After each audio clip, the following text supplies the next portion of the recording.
Bienvenue au podcast Astro, Mindset et Développement personnel. Je m'appelle Ambre, fondatrice de Inte-Ipso, et mon but est qu'ensemble on apprenne à se développer, à mieux se connaître soi-même, puis à prendre le contrôle du meilleur atout pour nous aider à améliorer notre vie.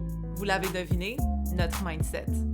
Donc maintenant, laissez-moi vous montrer que toutes les réponses à vos questions existent déjà Inte-Ipso à l'intérieur de vous. Allô guys, j'espère que vous allez bien. Donc cette semaine, je voulais parler un peu plus d'astro, ok? Dernier podcast, c'était un petit peu plus mindset, les autres d'avant étaient un petit peu plus prédiction astrologique, mais là, je veux vous parler d'astro pur, ok? Au niveau de la personnalité surtout. Parce qu'il y a une partie de l'astrologie qui est du bon pour moi, et c'est les aspects. Et je sais que les aspects, c'est pas nécessairement un sujet qui est le plus abordé en astrologie, ou du moins, c'est pas tout le monde qui s'y connaît, ok? Parce que c'est un petit peu plus compliqué, entre grosses guillemets, à maîtriser.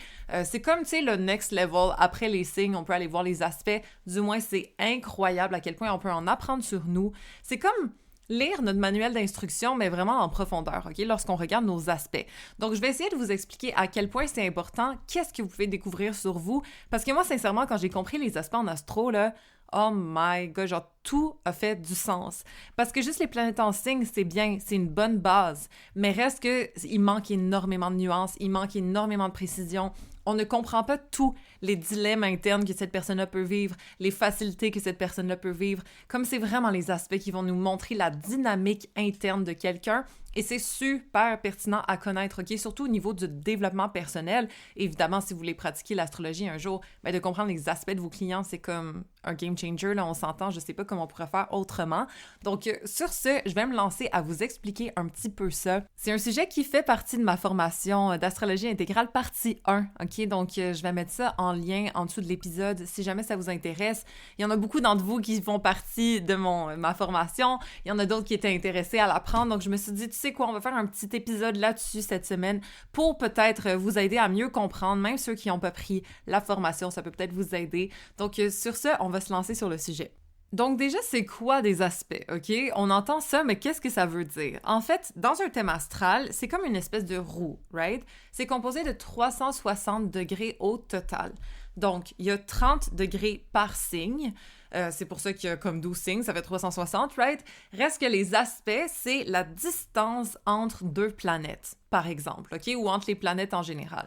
Donc, disons que moi, mon soleil est à 21 degrés en Scorpion, puis que ma lune est à 22 degrés en Capricorne, ce qui est le cas, mais j'ai un sextile entre mon soleil et ma lune, ok? Quelqu'un qui a son soleil à 20 degrés en Capricorne, puis qui a Neptune à 22 degrés en Capricorne, ben il y a une conjonction entre son soleil et Neptune, ok?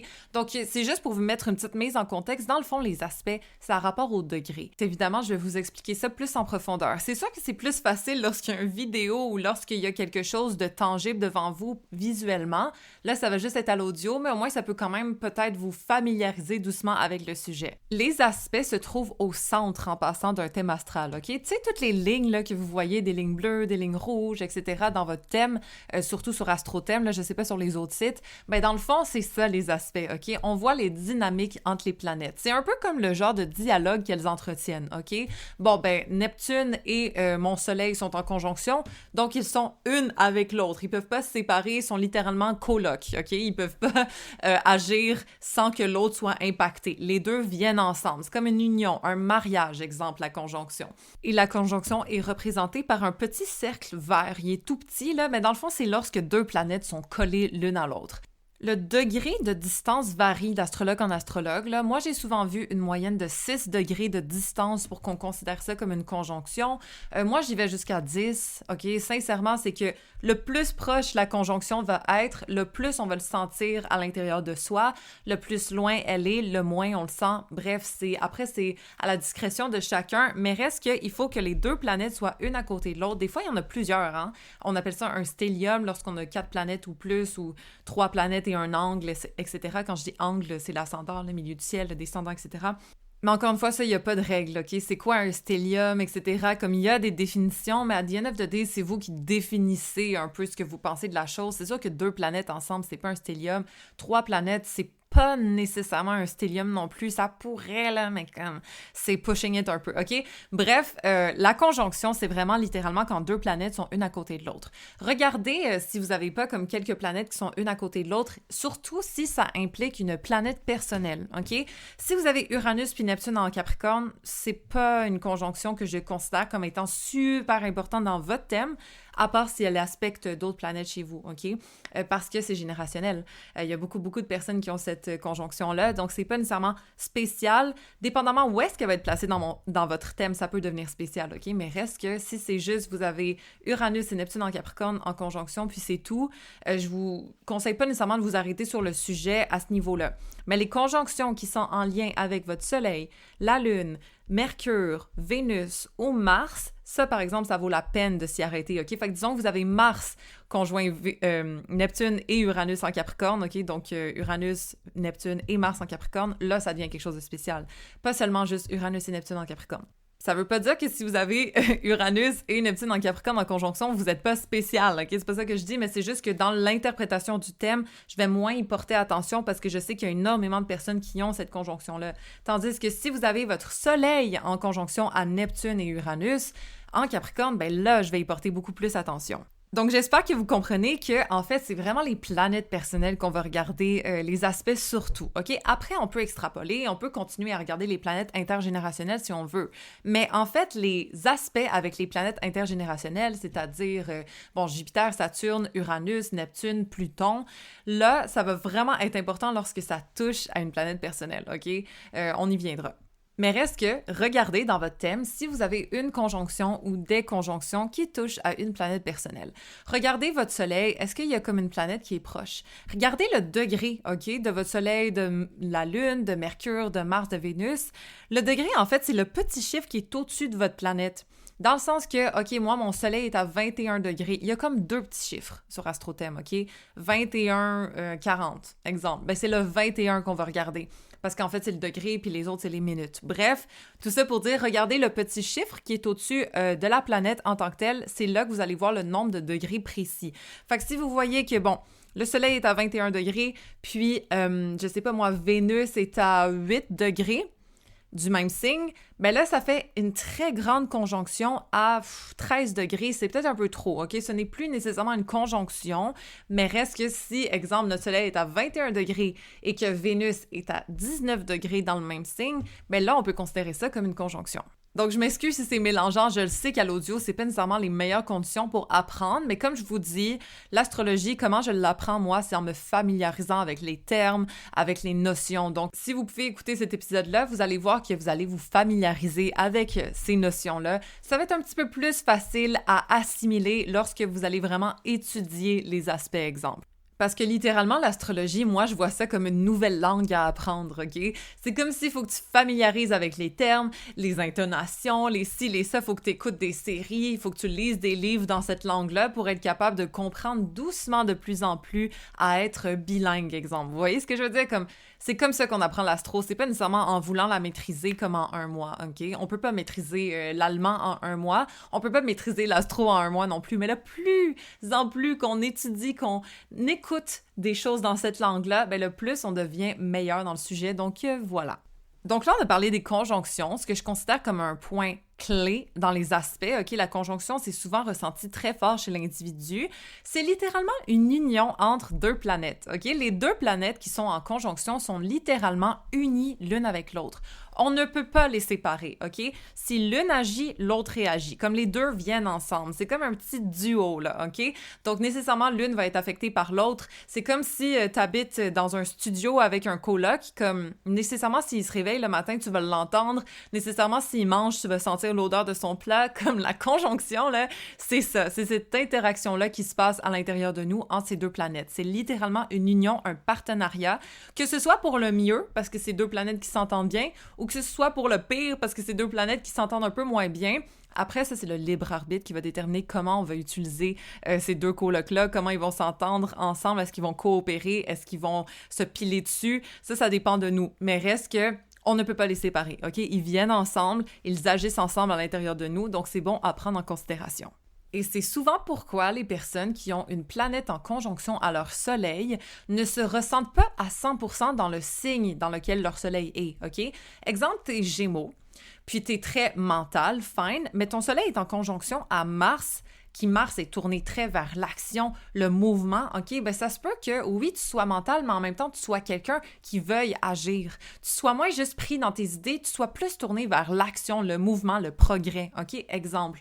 Donc, c'est à prendre en considération. Si jamais vous vous ressentez pas en tant que, mon soleil est en balance, je me reconnais moins là-dedans, regardez les aspects à votre soleil, vous allez voir à quel point ça va être insightful pour vous. Je vais vous donner des petits exemples, OK? Exemple, ton soleil est en Scorpion, conjoint à Vénus. Tu vas être un petit peu plus tourné vers l'harmonie quand même. Tu vas vouloir un peu plus être aimé que juste les Scorpions qui s'en foutent qu'est-ce que les gens pensent d'eux. Vous voyez ce que je veux dire? Exemple, que tu es un Balance conjoint Mars, justement. Tu vas vouloir t'imposer un peu plus. Oui, tu vas être tourné vers l'harmonie, mais tu vas imposer un peu plus la justice, exemple, OK? Exemple, que tu es un Capricorne avec Neptune conjoint ton soleil. Ben, tu vas être un peu plus empathique quand même, oui, structuré, oui, un peu rigide sur les bords, mais beaucoup plus spirituel puis ouvert d'esprit que réaliste, exemple. OK? Ça va être un mélange de ces deux énergies-là. C'est vraiment intéressant, regarder le soleil, les planètes en conjonction au soleil, OK? Je vous conseille définitivement de regarder ça dans votre thème. En fait, regardez les planètes en conjonction à chaque planète personnelle. Est-ce qu'il y a une planète en conjonction à votre Lune? Est-ce qu'il y a une planète en conjonction à Mercure? Est-ce qu'il y a une planète en conjonction à Vénus? Est-ce qu'il y a une planète en conjonction à Mars? OK, c'est super important à regarder. Ça vient vraiment changer la donne, OK? Parce que moi, j'ai déjà rencontré une de mes clientes qui était Vénus en Sagittaire conjoint Saturne, OK? Et cette personne-là n'était vraiment pas en mode libre, je fais ce que je veux en couple, j'ai besoin de mon indépendance. C'était quelqu'un très au devoir de l'autre dans son couple, OK? Parce que Saturne, entre autres, va amener cette énergie-là à côté de Vénus. Quelqu'un qui est au devoir de, qui pense qu'il doit mériter l'amour, qui travaille très fort pour maintenir ses relations. C'est vraiment pas le genre free spirit de Sagittaire qui fait ce qu'il veut, puis qui veut être libre, puis juste être dans l'optimisme, OK? C'est quelqu'un qui prend ses responsabilités au sérieux en couple. Et ça, c'est pas Vénus en Sagittaire, c'est Vénus conjoint Saturne qui m'a montré ça. Puis cette personne-là, en effet, était très comme ça. Donc, c'est important à regarder les conjonctions. Je vous conseille fortement de vous arrêter sur le sujet. L'inverse peut être aussi vrai. Exemple, Vénus en Capricorne qui est conjoint à Uranus, OK? Vénus en Capricorne est censée vouloir viser le long terme, être dans une union un petit peu plus traditionnelle, mais lorsqu'on a Uranus en conjonction à Vénus ici, ben là, on sort dans le non-conventionnel. On sort dans le « j'ai envie de faire ce que je veux en couple, j'ai envie de ne pas suivre les normes, j'ai envie d'avoir une union à ma façon », OK? Uranus vient ajouter de l'individualisme et de la différence, de la liberté, du hors norme à la relation, à l'approche qu'on a de la relation en tant que telle. Donc, super important à regarder les conjonctions, OK?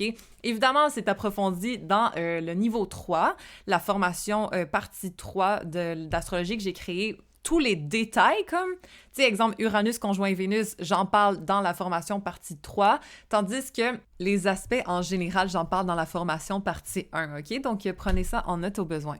Donc là, on a parlé rapidement de conjonction. Peut-être que j'élaborerai plus dans un autre podcast un jour si jamais ça vous intéresse. Là, j'aimerais ça qu'on parle des carrés. Les carrés, ils sont composés de 90 degrés de distance entre deux planètes.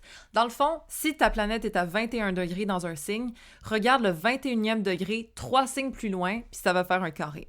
Dans le sens que si moi, mon soleil est à 21 degrés en Scorpion, les signes qui pourraient être en carré à mon soleil sont le Lion et le Verseau, OK? Parce que si tu ajoutes 3 signes de plus au Scorpion, ça fait Sagittaire, Capricorne, Verseau.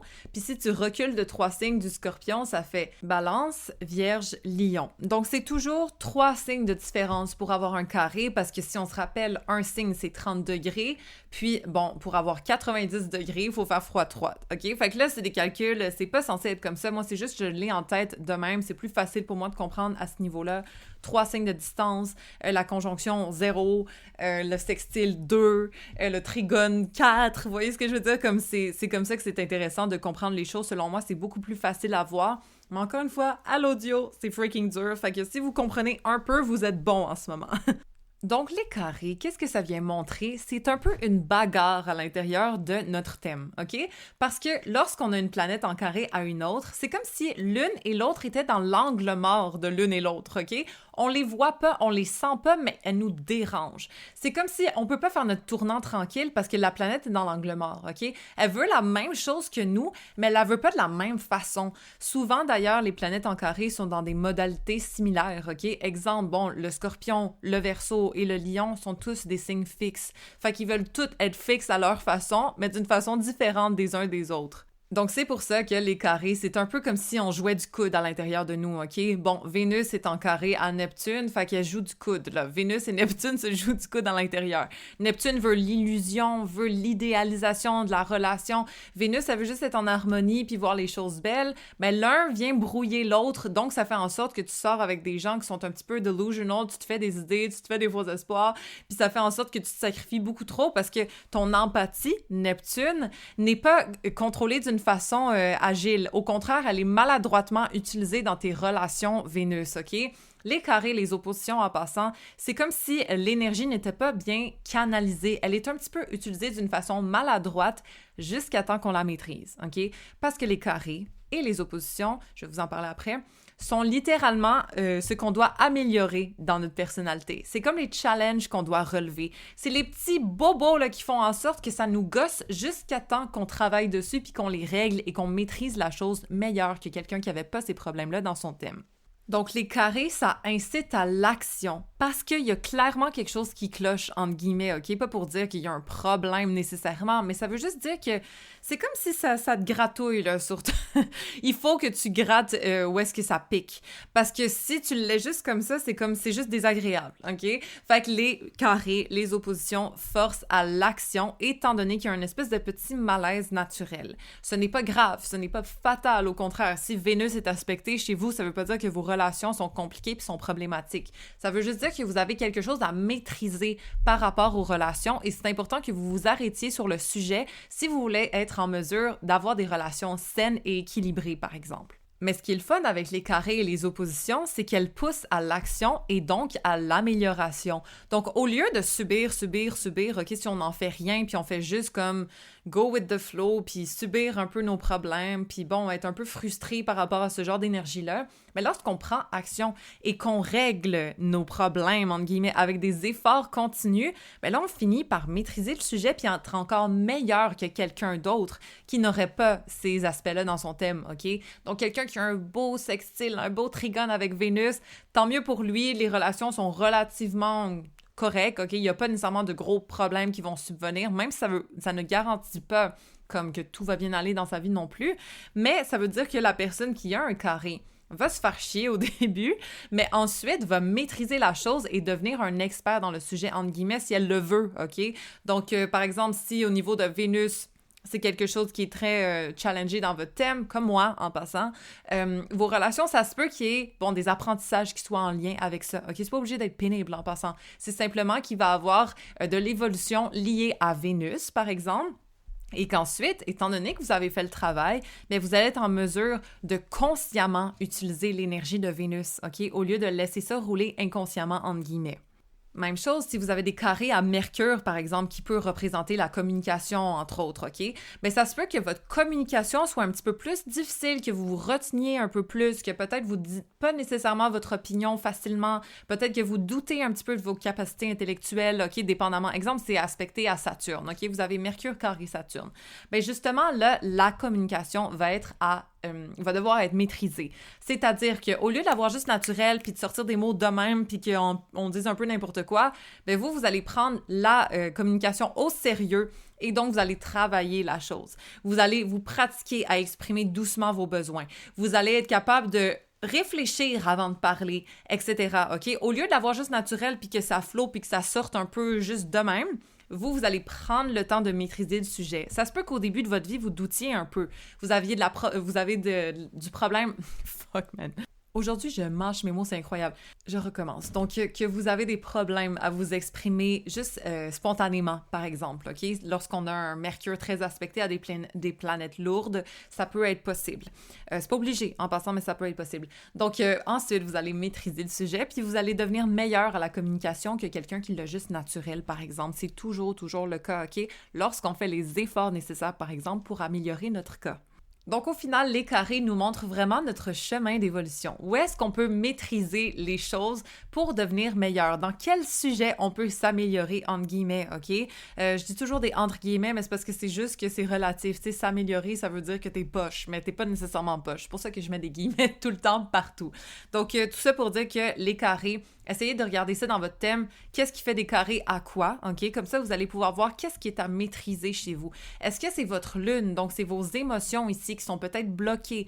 Est-ce que c'est Mercure, la communication? Est-ce que c'est Mars, votre pouvoir d'action? Peut-être c'est Mars en carré à Uranus. Vous êtes quelqu'un qui agissait trop impulsivement. Si vous avez Mars carré Saturne, vous êtes quelqu'un qui êtes trop prudent puis doutez un peu de votre confiance puis de votre pouvoir d'action, justement. Est-ce que c'est Mars en carré à Mercure? Ben là, vous êtes quelqu'un qui parlez avant de réfléchir, OK? Vous prenez action avant d'y penser, exemple, OK? Etc. Il y a plein de choses à regarder. Et ensuite, lorsqu'on voit nos petits bobos, nos petits, bon, je pourrais m'améliorer là-dedans, le but, c'est de progresser, là. C'est pas de se dire « Oh my God, ma communication est à chier. Oh mon Dieu, mes relations sont pourries. Oh my God, mon soleil est affecté. Fait que je sais même pas qui je suis, etc. » Non, non, non, non, OK? Parce que ça peut être démoralisant, l'astrologie, si c'est mal utilisé, OK? Si on utilise l'astrologie pour justifier comment on est, pour justifier nos problèmes, pour justifier... Là, comme sincèrement... on mérite pas l'astrologie selon moi, OK? C'est bien là, de se dire « Ah, OK, moi j'ai Mars carré à Mercure, donc je parle trop vite, puis des fois je sors des mots de ma bouche que j'y pense même pas avant, puis je sais même pas ce que je vais dire pendant que je le dis, OK? C'est toujours ça, moi, en passant. Donc la force là-dedans, c'est que ça amène énormément de rapidité d'esprit, OK? Je comprends les choses très vite, tout le temps. J'ai toujours fini mes examens avant le temps, puis pas parce que j'étais meilleure que les autres en passant, mais simplement parce que mon esprit est extrêmement rapide.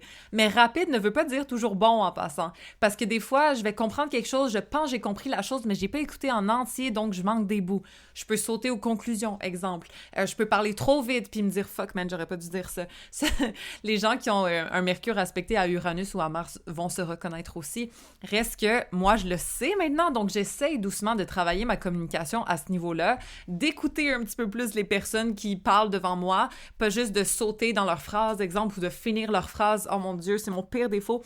Lorsque quelqu'un cherche ses mots, littéralement, j'y sors des mots boum, bim, boum, parce que mon esprit est déjà 3 phases plus loin, OK? Fait que, bref, tout ça pour dire que ça peut me donner un avantage au niveau de la rapidité, mais vous voyez, je m'en fâche souvent dans mes mots, surtout en ce moment. Je parle vite, je réfléchis vite, tout est vite, vite, vite. Mais le sachant, j'essaie doucement de réduire ce rythme-là et de mieux maîtriser ma communication pour qu'elle soit mieux comprise, etc. OK? Donc, je connais mes petites failles et j'essaie le plus possible de travailler avec, même si mon naturel va être de la rapidité d'esprit / trop de rapidité de parole aussi, OK? Donc, voilà, on travaille sur nous. Ça veut pas dire qu'on va être parfait non plus, mais ça veut dire qu'au moins, on connaît ce qui est à améliorer chez nous, puis selon moi, ça nous donne un gros avantage sur les autres. Donc, pour clore le carré, dans le fond, c'est de l'énergie qui n'est pas 100% bien maîtrisée. Parfois, ça va se manifester trop, parfois, ça va se manifester pas assez, OK? C'est comme pas équilibré entre les deux planètes qui sont en carré.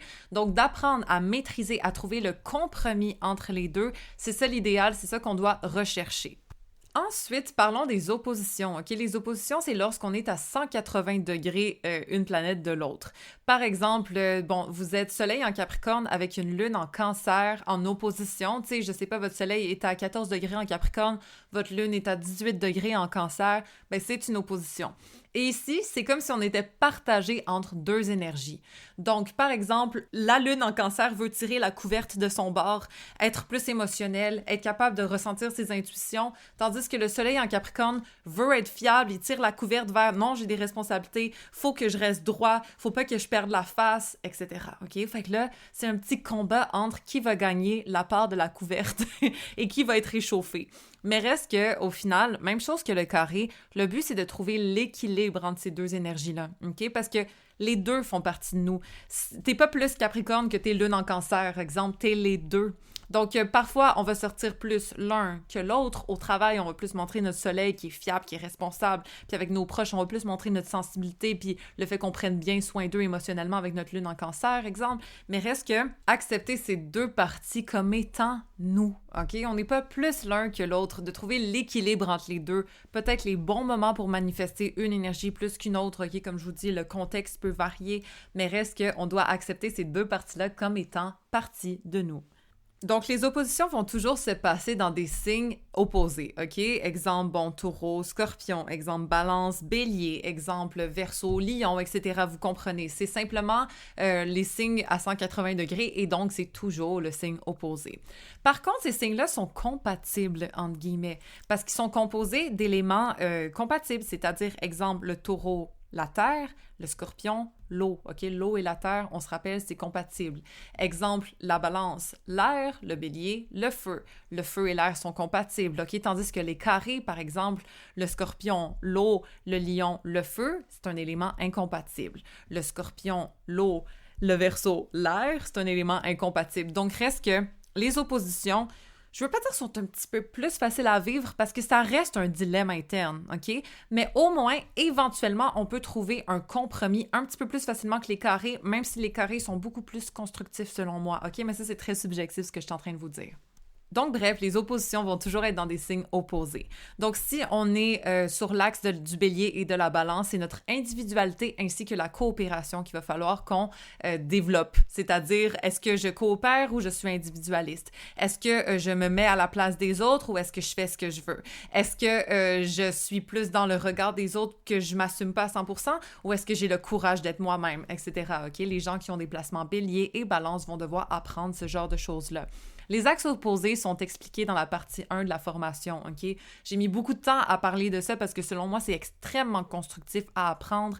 Donc, ça va de Vierge, Poisson, Lion, Verseau, ensuite, c'est quoi? Cancer, Capricorne, Gémeaux, Sagittaire, etc., etc. Dans le fond, l'axe des signes opposés va nous révéler beaucoup au niveau de l'interaction entre ces deux signes-là. Qu'est-ce que la nature de ces signes-là veut dire? Pourquoi c'est des signes opposés? C'est quoi leur ressemblance? C'est quoi leur différence? Qu'est-ce que ça veut dire dans le thème d'un individu? OK, exemple, vous avez beaucoup de placements vierges et poissons dans votre thème. Bien, naturellement, je le sais que vous allez être quelqu'un qui va être au service des autres, entre guillemets, OK? Vous allez vous sacrifier peut-être soit par devoir, OK, la vierge, soit par don de vous, le poisson, par empathie, en vous mettant à la place de l'autre. C'est souvent des gens qui ne vont pas nécessairement être tournés vers leurs besoins ou qui vont avoir beaucoup de difficultés à imposer ce qu'eux ont besoin, à demander de l'aide parce que c'est eux qui sont tournés vers aider les autres en général.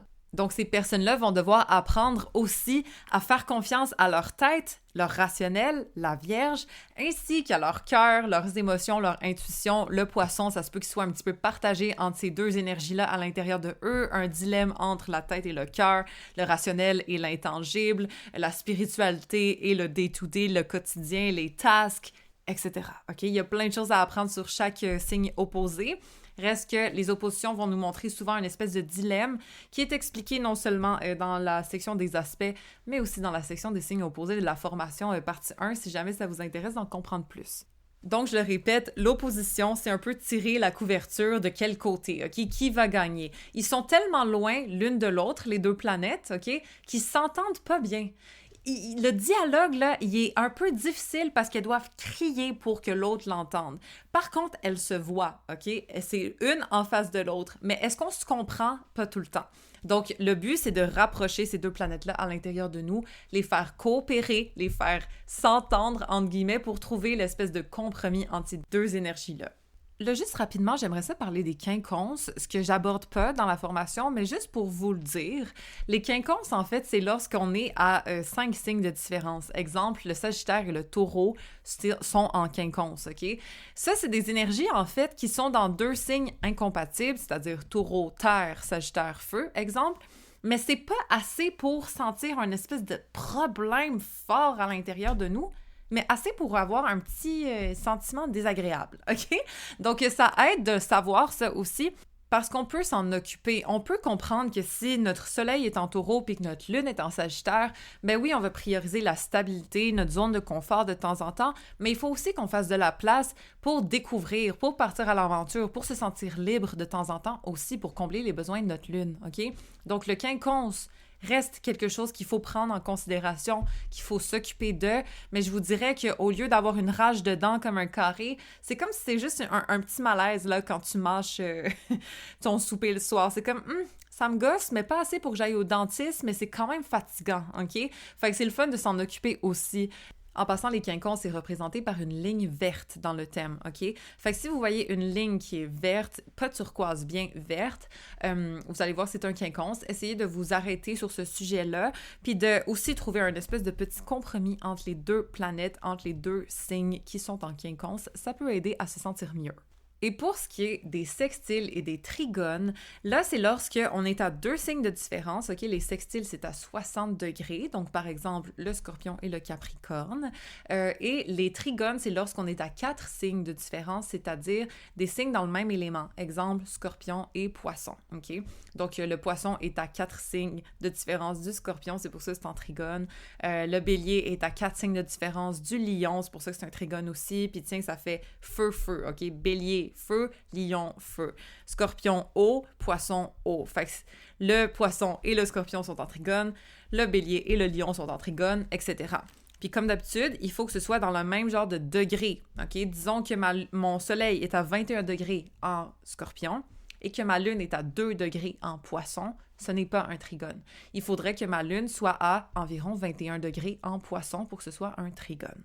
Je m'excuse, c'est compliqué, je vous le répète, c'est difficile à l'audio, mais reste que, voilà, les trigones sont composés de 120 degrés, les sextiles de 60 degrés. Donc, la majorité du temps, les sextiles vont être faits dans des signes qui sont compatibles, c'est-à-dire eau, terre ou feu, air, OK? Et les trigones vont être composés de signes qui sont dans le même élément, c'est-à-dire eau, eau, terre, terre, air, air, feu, feu. Exemple, OK? Des fois, lorsqu'on est sur le bord là, des degrés, des fois, c'est mélangé, mais reste qu'en général, les trigones, c'est dans le même élément et les sextiles, c'est dans un élément compatible entre planètes. Les sextiles et les trigones nous montrent des liens facilités, OK? C'est comme si le chemin était déjà tracé. C'est comme si on avait défriché le chemin entre, exemple, Vénus et notre Lune. C'est en trigone, bon, ils s'entendent bien, OK? C'est comme si c'était 2 alliés qui se tenaient la main, là, puis que l'un allait aider l'autre et que l'autre allait aider l'autre, OK? C'est littéralement comme des acolytes, des alliés. Les forces de l'un contribuent aux forces de l'autre, ils se complètent, etc., OK? Que ce soit trigone ou sextile, les sextiles, c'est plus des énergies complémentaires qui viennent s'ajouter l'une à l'autre, OK? Puis les trigones, c'est plus on est pareil et donc on fonctionne pareil et donc ensemble, ça fonctionne bien. C'est souvent en passant des énergies qu'on a maîtrisées dans une ancienne vie, OK? Les trigones, les sextiles qu'on a. Et les carrés, c'est ce qu'on n'a pas maîtrisé dans une ancienne vie puis ce qu'on doit apprendre à maîtriser dans celle-ci, OK? Donc, les trigones, les sextiles, je m'arrête un peu moins là-dessus personnellement. D'ailleurs, dans ma formation, j'en parle moins parce que selon moi, c'est un petit peu moins pertinent. C'est le fun à connaître, OK? Notre facilité. Mais reste que c'est lorsqu'on maîtrise nos espèces de challenges qu'on devient fucking plus puissant que lorsqu'on utilise bien nos trigones et nos sextiles, selon moi. C'est déjà acquis, genre. Fait que c'est le fun si tu t'arrêtes sur le sujet puis que tu le maîtrises encore plus. Évidemment, c'est tout à ton avantage. Mais reste que si tu maîtrises les problèmes et que là, tu les améliores, ben mon Dieu, tes forces vont parler encore plus parce que tu t'auras réglé ce qui te nuit, entre guillemets, OK? Mais après, on peut continuer à travailler sur les trigones et les sextiles pour prendre ça en avantage le plus possible à l'intérieur de nous, définitivement. Mais si vous avez à commencer à quelque part, travaillez vos carrés, travaillez vos oppositions, regardez vos conjonctions. C'est vraiment ça qui va vous faire progresser en tant qu'individu. Les trigones, les sextiles, évidemment, arrêtez-vous sur le sujet si vous voulez pour utiliser ce que vous avez déjà de bien à votre avantage, définitivement. Mais personnellement, c'est peut-être parce que je suis scorpion, je sais pas. Je trouve que de maîtriser ce qui est moins bon chez nous pour le corriger, l'améliorer, puis être comme on top, ça aide beaucoup plus que de juste faire plus ce qu'on est déjà bon dedans, tout en ayant un problème qui reste puis qui traîne derrière nous, OK? C'est-à-dire les carrés, les oppositions. Mais malgré tout, célébrez vos sextiles et vos trigones, OK? Parce qu'on peut aussi les prendre pour acquis puis pas nécessairement utiliser leur force au meilleur de leur avantage. Donc, c'est important de ne pas les négliger non plus, OK? Parce que le petit défaut des sextiles et des trigones, c'est de prendre pour acquis cette énergie. Étant donné que c'est tellement facile, étant donné que le chemin est déjà tracé, c'est comme si on n'avait pas vraiment d'effort à faire pour devenir meilleur dans la chose. Donc, on peut un peu s'asseoir sur nos lauriers, là, puis tu sais, juste prendre cette énergie-là pour acquis. Ah ouais, moi, je suis bon aux relations, donc, bon, mes relations vont bien, je fais pas nécessairement d'efforts, puis je finis par me séparer parce que j'ai pas travaillé assez dans mon couple, exemple, OK? Ou, ah, moi, j'ai naturellement des bonnes idées parce que j'ai Mercure en trigone à Uranus, mais par exemple, j'agis pas sur mes idées parce que j'en ai juste beaucoup, mais je fais pas rien pour les mettre en pratique, exemple. Vous voyez ce que je veux dire? Par contre, lorsque on a un beau trigone, un beau sextile avec une planète, mais qu'en plus on l'utilise à notre avantage, puis que, je sais pas moi, les bonnes idées, justement, on agit dessus, on les note, on écrit un livre, on enseigne d'une façon différente que tout le monde, peu importe c'est quoi, là, là, disons qu'on parle de Mercure et Uranus. Ben, si on les utilise à notre avantage, c'est tout en notre honneur, OK? Faut pas s'asseoir sur les cadeaux, sur les facilités qu'on a, mais faut pas non plus négliger les problèmes, les carrés, les oppositions. Je dis problème, mais vous voyez ce que je veux dire, OK? Les choses à améliorer chez nous. Si on néglige les choses à améliorer puis qu'on focus juste sur ce qu'il y a de bon, ben on va être bon, mais moins bon que ce qu'on pourrait être si jamais on maîtrisait ce qui est plus difficile et qu'en plus, on utilisait nos forces qu'on a déjà, OK? Donc, j'espère que le message est clair. C'est pas nécessairement de mettre de côté les sextiles et les trigones que je dis, OK? Parce qu'au contraire, ça fait partie de vos forces à travers lesquelles vous avez travaillé dans une ancienne vie probablement pour maîtriser tout ça. Donc, utilisez-les à votre avantage. C'est ça le but des sextiles et des trigones. Mais il ne faut pas négliger les carrés, les oppositions et même les conjonctions. S'arrêter sur le sujet, maîtriser, ce qui est un peu plus désagréable comme énergie, évidemment, mais reste que lorsqu'on s'attarde sur ceux-là, c'est vraiment comme ça qu'on progresse en tant qu'individu. Donc là, l'épisode commence à déjà être un peu long, OK? Peut-être que je vous en reparlerai des aspects, mais encore une fois, si jamais vous voulez apprendre en profondeur, oui, c'est un petit plug de la formation parce que je pense sincèrement qu'il y a tellement de valeur dans cette formation-là. Pour n'importe qui veut apprendre l'astrologie un petit peu plus en profondeur, qui veut comprendre son thème astral par lui-même, OK? Parce que on s'entend que lorsqu'on regarde un thème astral pour la première fois, on comprend rien, là. Moi, quand je regardais ça, j'étais comme great, I don't understand a thing, OK? C'est un petit peu difficile au début, mais reste que lorsqu'on se familiarise avec le sujet, moi j'aurais aimé ça, là, tomber sur une freaking formation où est-ce qu'on me parle des aspects, fuck! J'ai développé ça tout par moi-même. D'ailleurs, la formation 3, là, si jamais vous connaissez déjà l'astrologie, vous voulez juste en prendre une, prenez la formation 3, parce que je vous jure que comme maîtriser les aspects, fuck man, que ça a changé ma pratique personnellement, puis j'ai vraiment compris les dilemmes, les vraies dynamiques, les vraies choses qui existaient à l'intérieur de la personne, pas juste « Ah oui, elle a Vénus en Sagittaire, c'est ça, il faut que ce soit optimiste ». Non, elle a Vénus conjoint Saturne, donc il y a eu une espèce de lacune à ses besoins affectifs. D'après moi, son père était distant. D'après moi, elle a manqué d'affection et donc elle a de la difficulté à recevoir, OK? Ça, c'est pas Vénus en Sagittaire qui va nous montrer ça, c'est Vénus conjoint Saturne qui va nous montrer ça. Puis ça a été prouvé avec plein d'analyses de thème astral, tout ce que j'ai en tête, tout ce que je vous ai écrit, ça sort pas d'un livre, de Internet ou quoi que ce soit, ça sort de mon expérience. Donc, en espérant que ça peut vous aider à apprendre l'astrologie un petit peu plus, j'espère que ce podcast-là vous a fait plaisir, hein? J'espère que ça vous a juste familiarisé avec les termes.